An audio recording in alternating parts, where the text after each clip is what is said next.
Thank you. Why khashal in chai squeeze Martino Hil Sulauch intem hulaus and aich us asin chalio I can limb can Allah can him. I want to greet you in my language, which is the Inselchin language, and I am from the St. Aich. We are the people of the speckled fish. I am a mother of 6, a grandmother of 17, and a surrogate mother of about 360 adolescents a year.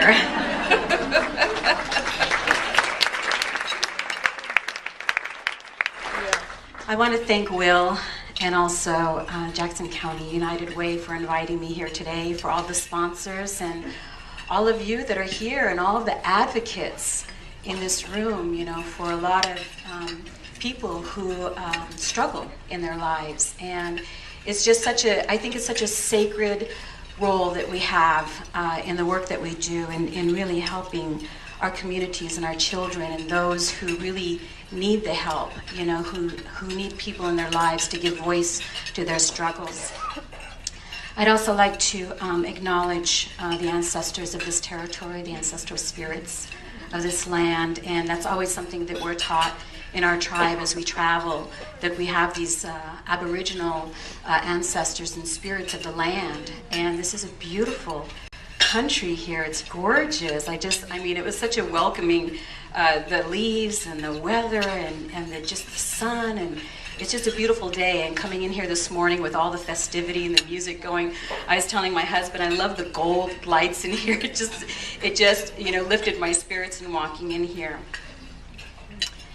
I used to think that the reason why I'm here today, and the reason why I can speak my language, and the reason why I can continue to practice my culture was due to nothing short of a miracle. And as I was going through my doctoral program, you know, especially when we look at, because a lot of the research that I had to do in my doctoral program was about colonization and a lot of the things that happened, the kind of the brutality of that colonization process, where we have government policies that were designed to assimilate and annihilate tribes across this nation.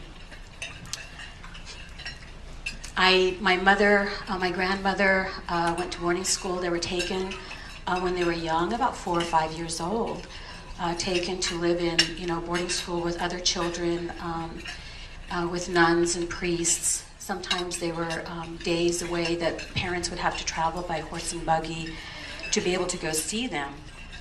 When we look at when we look at our history, as early as 1900. We started to see a lot of the devastation. In 1700, in my territory alone, one of the smallest tribes on my reservation was about 1,700 people. Now that's in 1700 that they were able to take that census. By as early as 1900, the catastrophic loss due to disease and other kinds of crimes committed against the people in that territory, 1,700 by 1900 went down to just 189 people. That's just one tribal community within our reservation. And my tribe, the St. Aich, the people of the speckled fish, we went clear up into Canada. We had we had tens of thousands of people. And by 1900, we were down to about 400. So by 1900, that our people, our tribes within our territory teetered on near extinction. And so thinking about it, what I like to do, a lot of the training that I do is that I talk about the indigenous worldview and I talk about colonization. And I talk about colonization from a psychological perspective because so much is talked about from a socio-political perspective. But I want people to get an appreciation of the real kind of trauma that happened at that time, because then that explains how that trauma manifests today in our communities. Because then if we understand what's going on in our communities today in the context of that history, it helps us get a clear sense of what can we do to help. What is it that we need and how can we move forward? I was just talking to my husband because my mother, so my grandparents were raised in the boarding schools. My mother and all of her siblings were then raised in the boarding schools. And the boarding schools at that time were, you can imagine, it's just a lot of kids. And they were quasi-military institutions. It was pretty much devoid of any kind of tenderness or love that a mother would give a child. And so my mom didn't learn how to be a mother. And so when she had me, to this day she cries when she talks about, how she's so sad at the fact that she just didn't hold me, or she didn't tell me that she loved me, or she just, all the things she thinks about the kind of struggles that my sister and I went through in our lives, and then just the sadness that it brings to her. And and I was telling Marty that when I was a teenager and we moved back, because we were in New Jersey and then we moved back to the reservation, my mother drove up to St. Mary's Mission, didn't tell me where we were going, and she was going to enroll me in the boarding school. I'm like, that's like insanity. I'm like, are you crazy? What are we doing here? After all I heard about the boarding school, my mom, she wanted me to learn how to knit. She wanted the nuns to teach me how to knit and crochet. That was her motive for driving up to the boarding school. I'm like, oh my God, you got to be kidding me. So it was, there was a lot, when I talk about what happened in the boarding schools was really about trying to assimilate. The saying was, kill the Indian and save the child. So take away who they are as native people and assimilate into a European culture. It meant they were punished for speaking their language. They had to change their dress, looking more colonial, those kinds of things. But in that process, what it taught my mother and my grandmother in that generation was cultural self-hate. Do you know what I mean?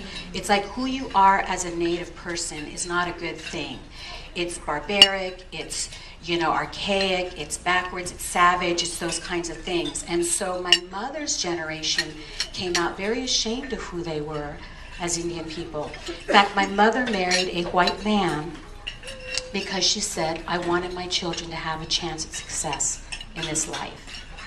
And so that was, this is all of the kind of what the underlying kinds of, the psychology and the internalized oppression and all of that stuff that's going on.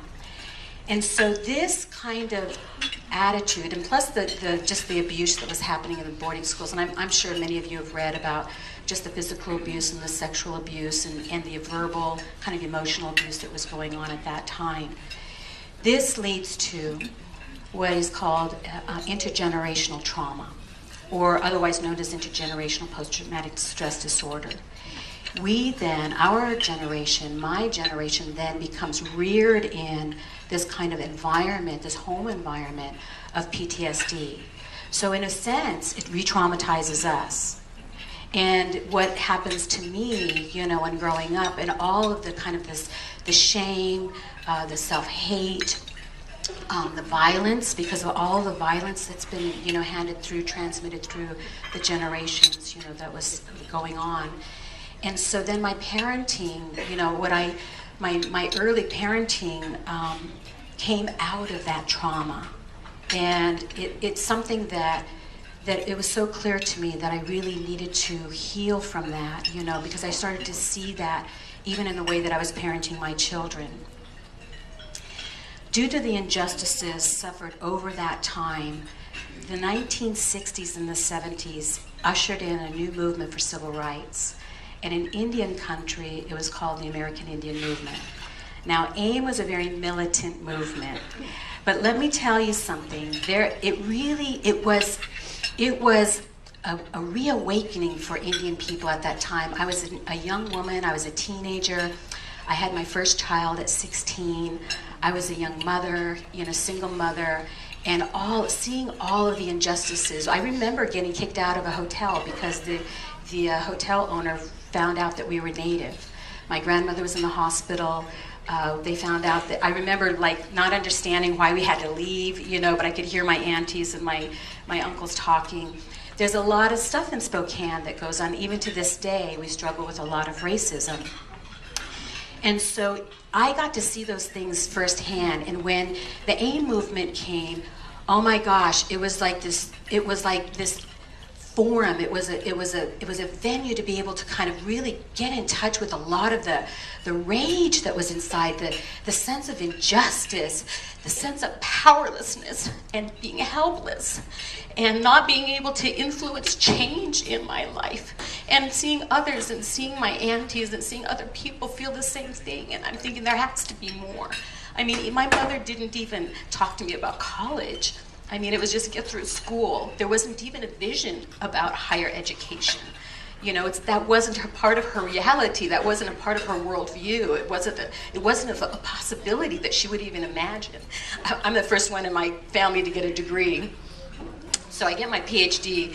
My uncle, you know, finds out I'm Dr. Hoshula, and so he's already asking me about medicine. I said, I'm sorry, Uncle, I'm not that kind of a doctor. He goes, well, what kind of doctor are you? But I wanted to stand up. I wanted to say stop. I wanted to say no more. And rage fueled my activism. It just came up in me, and it was just, but the anger in the activism, anger's not a bad thing. Anger can help you drum up the courage to take a stand against something, to establish a boundary, to say no more. But if you stay in the anger, it consumes you.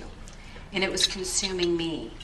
And as I was, you know, I wanted to feel empowered, you know, and that was that courage of standing up, you know, and protesting and all of those kinds of things. That was my early classroom. That was my transition into womanhood, was activism. And I had aunties and my mom and other women and elders. I had elder women who were right there. And it was just, to me, what a gift. What a gift that I had. And of course, that's something that I want to pass on to my daughter and others. It wasn't until I entered into my doctoral program that I really got a chance to learn about my tribal worldview. My grandmother was a fluent speaker. I had lots of opportunities to spend with her learning the language. I got to live with other elders where I learned, you know, tanning hides and root digging and hunting and beading and all of these wonderful traditional arts, and learning about what it means to be a woman, you know, in our tribal culture. And I learned through my tribal language. When I was in my doctoral program, we did this kind of linguistic analysis around our language and the philosophical kind of worldview that language revealed. And when I started to, because, you know, I spoke the language, you know, I learned it from my grandmother, but I never got the real power of language. I never got that it reveals a worldview, that it teaches us a way of being in the world. And through the language, and as I started to kind of explore the language and working with elders and kind of, you know, going into the morphology of it and the origins and the root words of it, and then, I mean, something as simple as an elder telling me that we don't have the word please in our language. And I'm like, I don't understand. And she said, we don't have the word please in our language, because to make a child say please for something that they need or that they want, you're making them beg for it. And in our culture, when a child needs something, you give it to them. You don't make them beg for it. Or I asked an elder, I said, well, what about, I'm doing curriculum for preschoolers, and I want to teach them how to say, you know, this is my favorite color, or this is my favorite sweater. And the two elders, you know, they just kind of sat there and they thought, and they looked at each other, and one of them says, well, you wouldn't say that was your favorite sweater. And I said, why not? She goes, because that would imply that you're stingy, and you wouldn't want to be stingy. And I said, oh, okay. So I look at even our word for relative. Our word for relative is naqsil, one body, one people, that we are one. And our relatives are not just people, it's all of creation. That we are one body and one people, all of creation, the animals and the earth and the elements, everything has life, and we're related. And it's always about a relationship with. We're always in relationship with something. And we determine the quality and the value of our life by the nature of that relationship. and how we engage. And so all of a sudden I'm learning about this worldview through the language in my doctoral program that's grounded in respect, that's a worldview based on trust, that everything happens for a reason, and that control is an illusion. I think if you have little kids, you figured that one out. It's a worldview that values family and community, that it's all about the family and the community, that it's what one of the elders said, it's the tet consciousness, which is the we consciousness. It's about we, it's about us. It's not about me or I, it's about we. And that's something that is so strong in tribal culture, that it's about the community, it's about the group. And it's about generosity. It's about that wealth is measured by how much you give, not how much you accumulate. And that anything that happens wonderful in your life, that you celebrate that by having a giveaway. And you give things away. It was funny because we have a practice in our culture that if somebody were to come up and say, "Oh my gosh, I like your earrings," then I would take these earrings off and I would give it to that person. They of course would be horrified. "Oh, no, no, no, no, no." I say, "No, you have to take that." But there's a little trick to this, because it's really about building relationships, because that person then, next time that they see me, will give me something back of greater value. And then the next time I see them, I would give them back something of greater value. But it's all about building relationships. Again, relationships being at the core and the foundation of even those kinds of practices that we have in our culture. It's a life grounded in Earth Mother culture, that our languages teach us how to be in the world.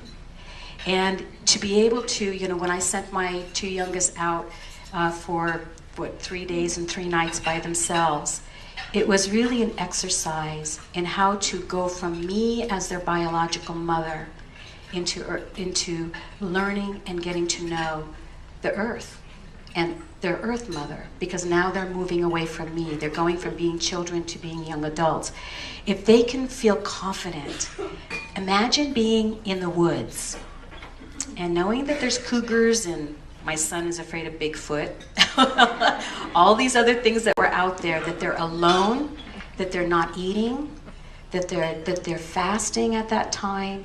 And for kids coming from video kind of cultures and always having something to do, it was really difficult for my children at that time to go through that. And I remember I said, I need you to really get to know the earth. I need you to get to understand her rhythms and her cycles and her phases, and pay attention to the stars, and pay attention to the animals, and pay attention to the water, because they did their tlatluma, they did their rite of passage on the river. Pay attention to all of those things, because that's intimacy. And it's intimacy with life and with the earth, and that intimacy is spirituality. That's what spirituality is. When you understand the nuances, the beautiful nuanced vibration of life, and when you really pay attention, what does that do? All of a sudden, you're having an in-the-body experience. You're present in those moments, and you're able to pay attention to what's going on. I tell them, I says, resist the urge to entertain yourself, because many times it's the boredom that really causes, even our young people at the lodge, I tell them it's the boredom that is causing you to, it might be one of your relapse triggers. Go into the boredom, because so much of what we do in our life is about distracting ourselves from going there, from being in that place. And I says, it's in there is that beautiful voice that can guide you in your life, that is knowing, that can really help you in understanding who you are and how you can move through all of the struggles and challenges that you're faced with. But you gotta go in there. But that place requires you to be silent and to be quiet and to be present, not to be distracted and busy and trying to stay away from it. It was when I went to pick up my son, I remember walking down the river, and he just started to cry. He was sobbing. And I said, what's wrong, brother? What's wrong? He goes, Mom, I have never been so happy to see you in my life. I go, oh, good. We brought them home. I don't know how to make eggs Benedict, but that was their favorite, so I don't know what I made them, but they ate it. They would have ate anything about that time. We got them all cleaned up in their ribbon shirt and their wing dresses and their moccasins, and all the family came up and they had a giveaway. And they talked about their experience and the insights that they had and the feelings that they had and how much we laughed, we cried, how much they missed their family. And it was really weird because for Marty and I, after that, we didn't have to tell them more than once to do anything. And many times they would do things without even being asked. I could have talked to them, I was blue in the face about the value of family, but they didn't get it until they were without their family. I did not get that that was the core outcome. The beautiful benefit of them being on the river for 3 days and 3 nights. I would have done it sooner.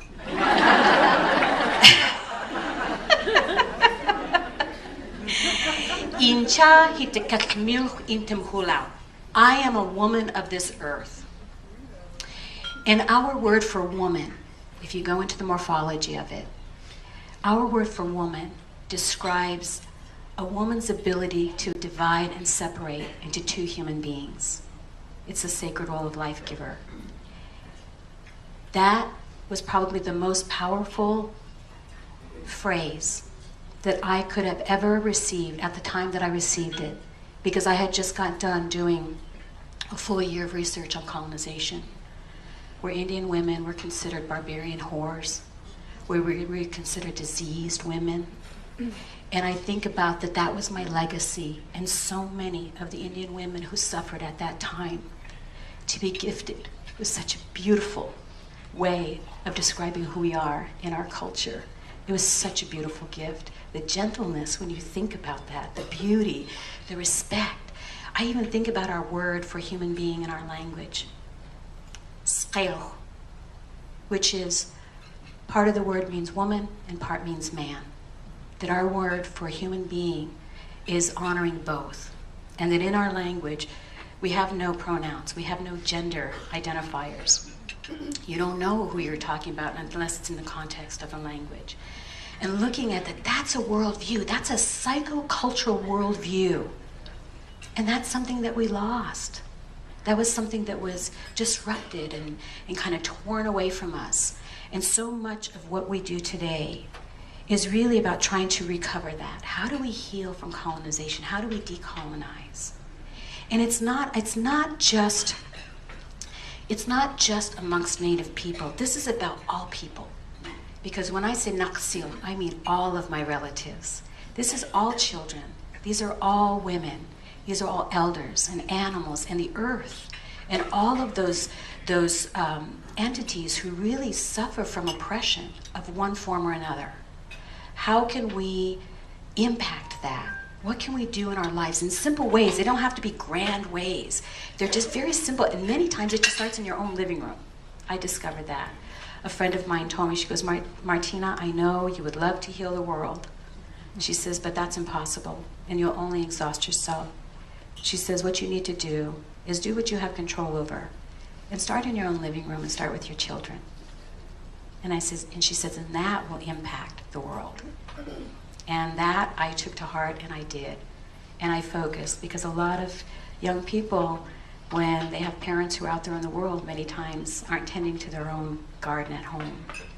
And so I didn't want to be that. I wanted to make sure that I gave my children the time that they needed and the love that they needed. But then anybody else that wanted what I had to offer, they were free to have it.